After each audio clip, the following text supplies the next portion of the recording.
স্থানীয়দের বহুল প্রতীক্ষিত নবীগঞ্জ থেকে রোদগ্রাম সড়কের এই সংস্কার কাজ।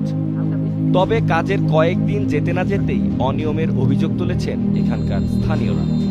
হাত দিয়ে টানতেই উঠে যাচ্ছে সড়কের কার্পেটিং। হবিগঞ্জে ৮,৮৫,০০,০০০ টাকা ব্যয়ে নবীগঞ্জ রোদগ্রাম ১০ কিলোমিটার সড়কের সংস্কার কাজ চলছে ৩ ধাপে। দ্বিতীয় ধাপে ২,৪৬,০০,০০০ টাকার কাজ পেয়েছেন অবিরাম ট্রেডার্স।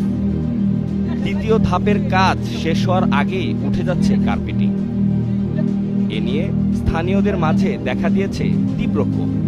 ওটার নাম ফিস এটা করছে এটা চালাই নবী ওদের পেটের কই আছে না ওভাবে জোর জোর হয়ে যায়।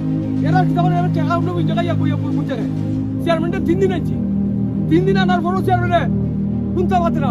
এই জায়গায় বুক হয়ে দেখিয়া আমরা খাওয়ার কিছু শুনানো করতাম আন্দাজ তো জায়গা নাই।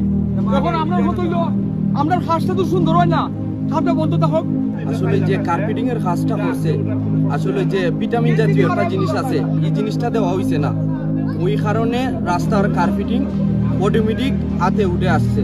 রাস্তার মধ্যে পানি জমতেছে, রাস্তা ভাঙতেছে, কংক্রিট ২ নম্বর, ইট ২ নম্বর, বালু দিতেছে না। প্রত্যেকটা কাজের মধ্যে তারা দুর্নীতি করতেছে। তারা সরকারের এই টাকাটা তারা কই লাগাইতেছে, তারা নাকি কোনো গডফাদারে টাকা খাওয়ার লাগে কোনো কিছু কইতেছে। তাইলে আমরা দেখো, আমরা পাবলিক এটা দেখবো, নাইলে সেনে তো ২ নম্বর কাম করে হইব।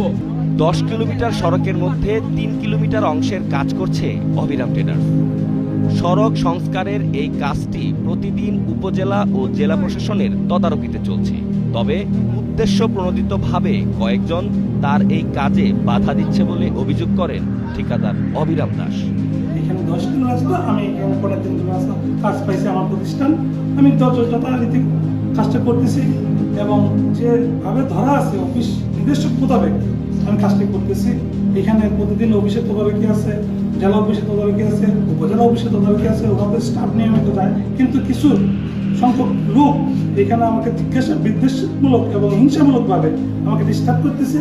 এবং আজকে আমি কার্পেটিং করতেছি, ওই কার্পেটিংয়ে আমি একদিকে করতেছি এবং নির্দিষ্ট যে সময় সীমানা দিয়ে ওনারা এটা খন্তি দিয়ে কুড়াল দিয়ে কাজটা তুলে করতেছে। এ ঘটনায় উপজেলা প্রকৌশলী জানিয়েছেন, কাজটি শুরু থেকেই নিবিড়ভাবে পর্যবেক্ষণে রয়েছে এবং এ কাজে অনিয়মের কোনো সুযোগ নেই। কাজটি অন্তত শক্ত হতে প্রায় ৩ থেকে ৪ দিন সময় লাগে, কিন্তু কাজটি করার পর ঠান্ডা হওয়ার কোনো সুযোগ পায় নাই। গরম অবস্থায় কাজটিকে উঠিয়ে করে জনগণ এটাকে ফেসবুকে ভাইরাল করে।